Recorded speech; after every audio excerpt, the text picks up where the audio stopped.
Welcome to Discovering 615, the podcast celebrating the people, places, and stories that make Middle Tennessee amazing. From local business owners and entrepreneurs to musicians, creators, and community leaders across the Nashville and Middle Tennessee area, we're shining a light on the heartbeat of our community. And now here's your host, Rob Thacker, Thack Attack 615. Hey everyone, welcome to another episode of Discovering 615. I'm your host, Rob Thacker, Thack Attack 615. And I'm here today at Pour Vous with the owners, Don and Evelyn Bonds. Welcome, y'all. Well, thank you. We're excited to be here with you, Rob. We're excited to have you on the podcast today. So tell me about how you all got here, or are you natives of Nashville area, Tennessee area, or is there a backstory behind that a little bit? Well, we're natives of Nashville. I was raised in Nashville. Evelyn was raised in Goodlettsville. So, we were in the printing business actually for 25 years. Okay. But being in the liquor business was something Don always wanted to do. He thought that'd be fun. And so after we got out of printing, then the opportunity came to open a store here. So something he got to do. Well, that's awesome. So what got you printing to now Pour Vous? Yeah, that's a leap. What was the interest, Don, for you? Well, we did a lot of work for a lot of the distributors, and we had a good relationship with them. And it just seemed like they were always happy about what they were doing. And printing is always, it was deadline, and we did that for too many years. And we sold the operation, stayed on and managed it for 10 years, and decided it was time to do something else. Okay. And so we go from printing to Pour Vous. So where did the concept for the name itself, interesting name, Pour Vous, you want to talk a little bit about that? Well, sure. It is Pour Vous is French, Mm-hmm. and I love French. I used to be a French major, but anyway, it is the toast, like we say cheers. In France, they'll say Pour Vous, but the translation is for you. And so we wanted everyone to know this store is for you. Oh, that's creative. I love that. I love that. So let's talk about, you guys, when did you guys start? When did Pour Vous come about, roughly? Well, we opened the doors in 2013, but I started working on it in 2010. Okay.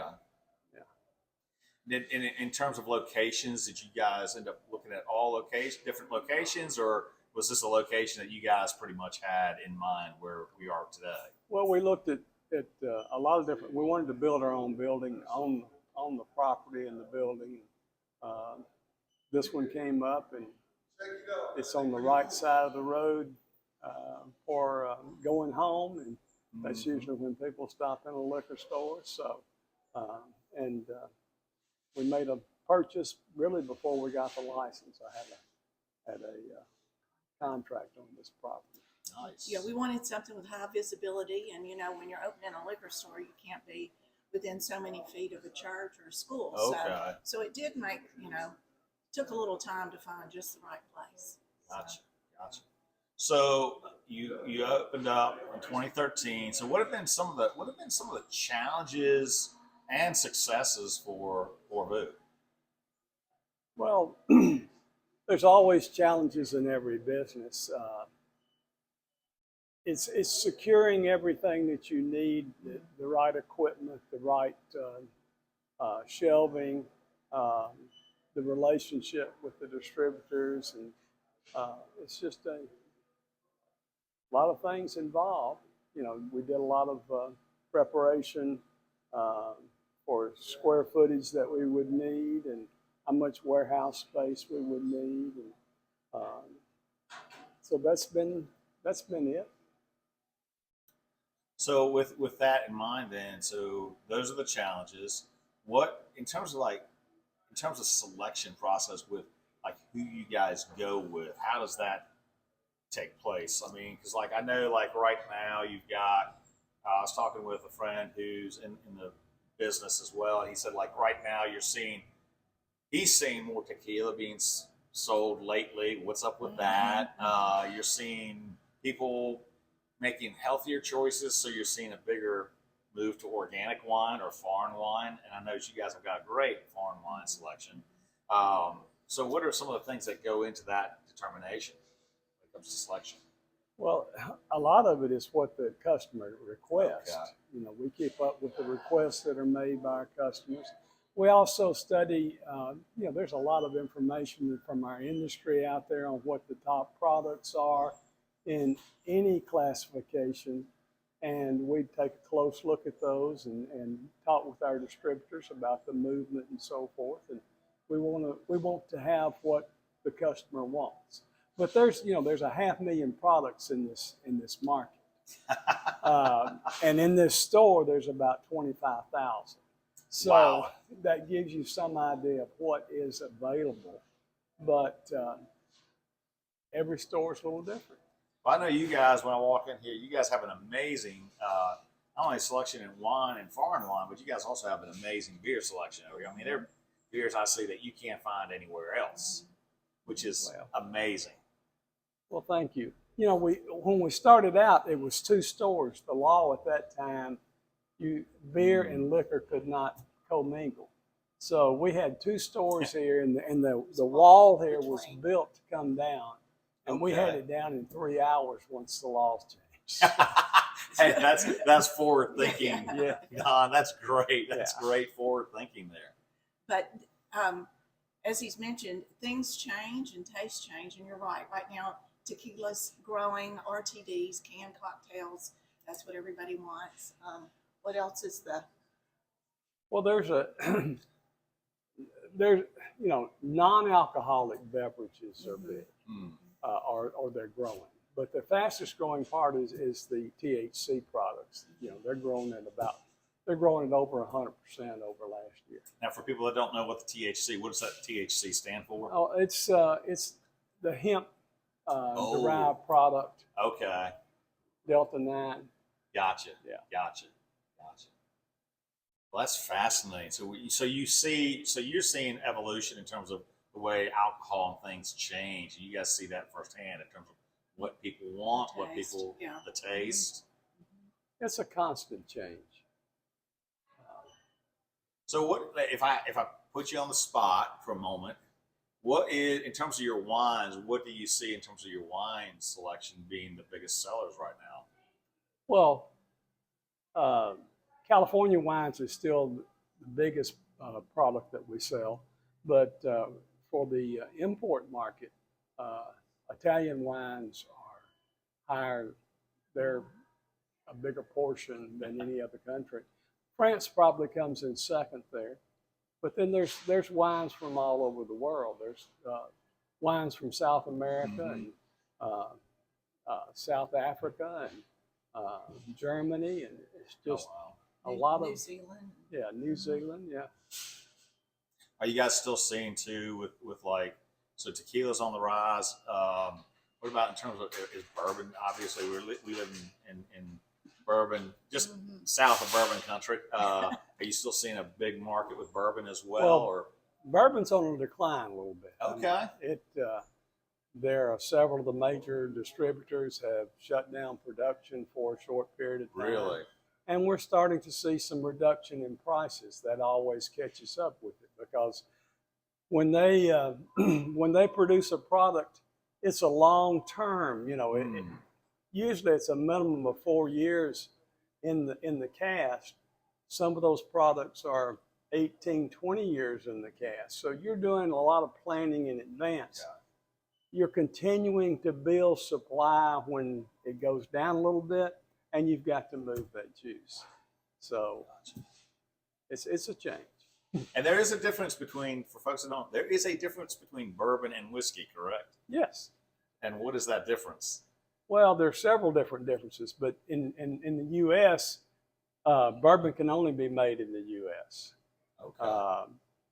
But here in Tennessee, there's also Tennessee whiskey. The primary difference, and the only difference between Tennessee whiskey and bourbon is that the Tennessee whiskey is charcoal filtered before it goes in the barrel. Oh. So if you took that away, it would be classified as bourbon. Interesting. Because I always thought there was a thing with the corn or whatever was used. in bourbon and whiskey as well. No, products are, there can be several different mash bills involved. Okay. It has to be bourbon, has to be 51% corn. Corn. Okay. From there, you could also be wheat, barley, rye, or a mixture thereof. Well, that's fascinating. Learn something new every day, don't you? So let's go back to your customers. What are you hoping for your customer experience when your customers come in? What do you hope for their experience to be? I want them to feel like they're welcome when they walk in the door, and I want them to be able to find what they want, and I want my people to be able to assist them if they want assistance. Great. That's fantastic. We've just found that this is like a kid in a candy store for adults a lot of the time. You know, this is something fun they get to do. So we want it to be fun and for them just to be able to take their time. A lot of them really like to go around and learn. And so we've got people on the floor that can educate them, whether they want to know about bourbon. A lot of people want to know, you know, how is that? Or different wines, to try different things. As Don mentioned, we have so many different products. It's just fun to find out what they like. And that's why we have wine tastings, complimentary all during the week, so that people can just try different products. You know, you don't really want to buy a whole bottle of something and not know what it is. So, so anyway, we like it to be a fun experience. We want to treat our customers how we want to be treated. Absolutely. Which goes into an importance about how community, which is a big thing for me, is community, about being involved in the community.